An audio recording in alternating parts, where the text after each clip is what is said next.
bienvenue à l'émission de cette semaine.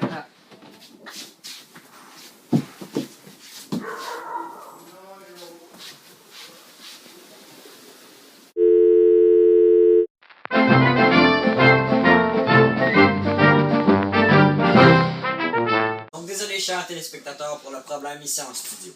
Donc passons à l'émission. L'histoire du temps! Donc dans cette émission, nous avons 3 animateurs principaux.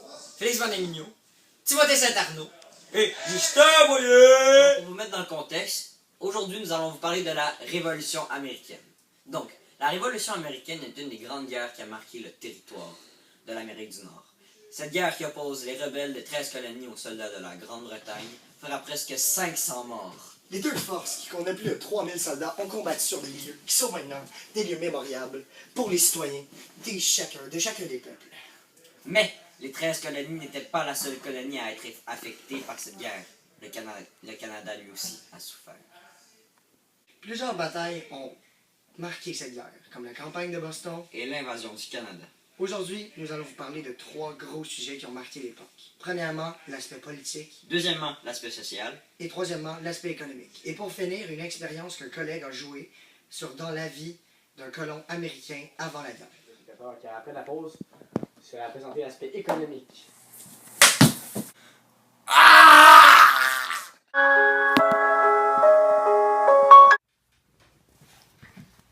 Si vous êtes comme ce monsieur, vous êtes écœuré de vous faire mal aux orteils sur les coins de meubles, eh bien nous avons la solution pour vous!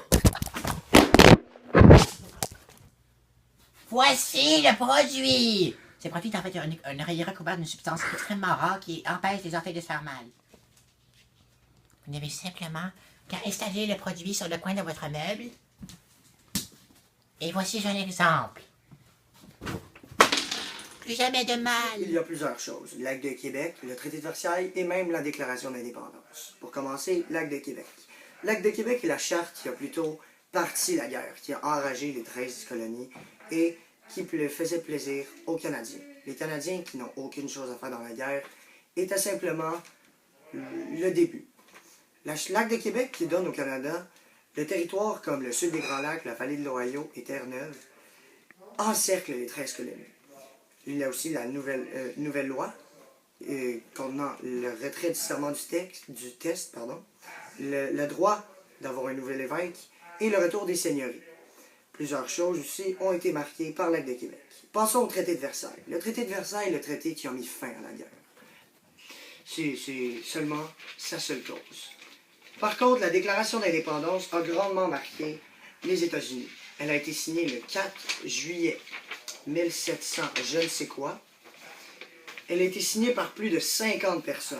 Par exemple, George Clymer en Pennsylvanie et John Adams au Massachusetts. Plusieurs personnes ont signé cette déclaration. L'acte de Québec remet au Canada une très grande partie du territoire. Comme cette carte l'indique, on remet au Canada Terre-Neuve, le sud des Grands Lacs et aussi la vallée de l'Ohio, ce qui encercle les 13 colonies. Mais, après la fin de la guerre et le traité de Versailles, le Canada retourne à son territoire initial, plus ou moins. On voit les États-Unis qui reprennent le sud des Grands Lacs et la vallée de l'Ohio, et le Canada qui recule plus vers le nord.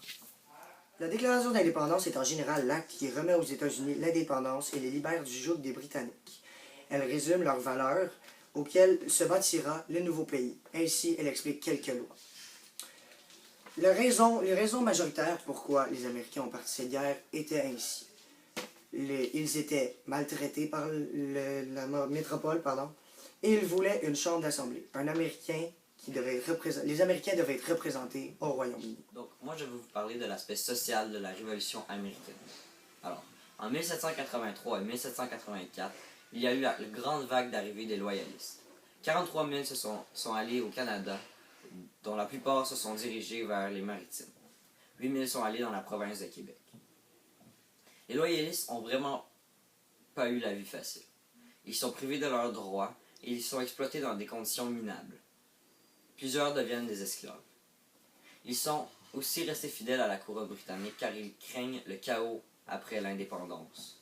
Ils souhaitent demeurer dans l'Empire et ils veulent s'allier avec l'extérieur par peur de la société américaine.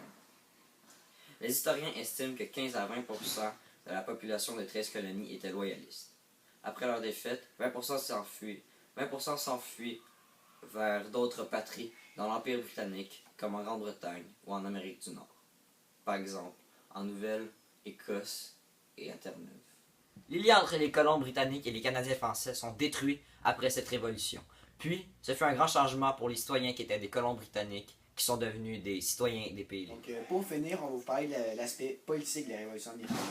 Donc, comme on le sait, la Révolution américaine, ça ne touche pas seulement l'aspect social et politique, il y a aussi une grande partie qui touche l'aspect économique. Donc, plusieurs événements ont causé le mécontentement des 13 colonies. Et le principal, c'est son imposition des taxes. Dans le fond, ce sont des taxes qui ont été imposées au peuple pour rembourser différentes dépenses. Donc, prenons par exemple les armes et l'armée. Donc, pour mettre un peu dans le contexte de ce qui s'est passé, c'est, dans le fond, sans avertir les 13 colonies, l'Angleterre a imposé des taxes au peuple. Donc, eux, les colons américains, ils étaient vraiment frustrés. Ils ont décidé de protester au roi George III. Donc, elle, la métropole, qui reçoit tout ce mécontentement-là, elle essaie d'étouffer. Qu'est-ce qui se présente comme une éventuelle? On va rejoindre René pour la suite de l'aspect économique. Vous l'avez si bien expliqué. Système, voyez! Les taxes furent une source de conflits et autres. Mais, que dire des 13 colonies? Nous avons une idée. Nous avons eu une idée. Nous allons réaliser une journée dans la peau d'une habitante des 13 colonies et les différentes conséquences sur l'économie.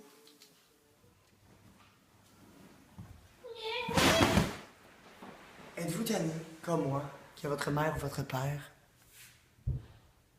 ne cesse de tomber?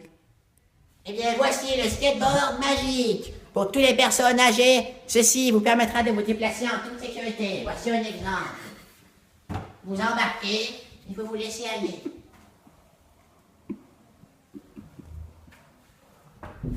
C'est une expérience dans l'œuvre d'un colon américain. Nous sommes dans la maison de Stephen Protectarton. Il a reçu ses lettres de taxes. Et voilà sa femme. Elle vient le réveiller. Mon grand, c'est l'heure de te lever, là. Arrête de réveiller de même, Ginette, t'aimes pas ça? Ouais. T'as reçu des nouvelles lettres, j'ai mis ça à la table. De qui? Ouais, je pense que ça parlait du gouverneur, là, et tout. Ah, pas cette Claude l'autre. Mais c'est peut-être le roi, je sais pas. Ça va mes lunettes? Pas de lunettes. Mais non, c'est pas du gouverneur, c'est ma tante Gertrude qui m'écrit. Elle a un autre enfant, il s'appelle Bernadette. Il n'y a pas grand gouverneur ici. Lettre du gouverneur pour l'imposition des nouvelles taxes. C'est quoi? Tu me niaises-tu? Qu'est-ce qui se passe? Il veut nous imposer encore plus de taxes, ce clown-là. Ah oui? C'est quoi les C'est taxes? Molac! Ça, C'est toujours de même ici. Ginette, viens voir ça. Ça vaut la peine. non, mais tu connais, là, je suis pas très bon, moi, là-dedans, mes affaires d'argent. T'es tout nu, retourne dans la douche! Épaisse. Bon, on va payer ça, hein. 25% de plus que d'habitude. Donne-moi un crayon plus vite. Non, mais ça vient pas de crayon.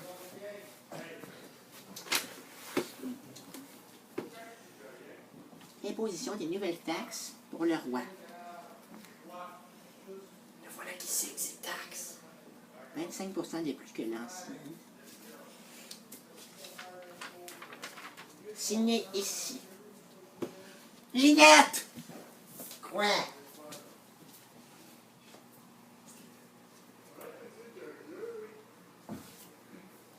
Le savon est en haut. OK. Steven, boîte de carton. Entre parenthèses, qui vous haït.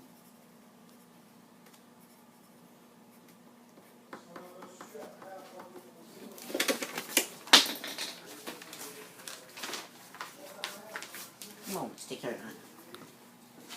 Regardez ça. Qu'est-ce que vous faites ici, vous autres, tabarnak?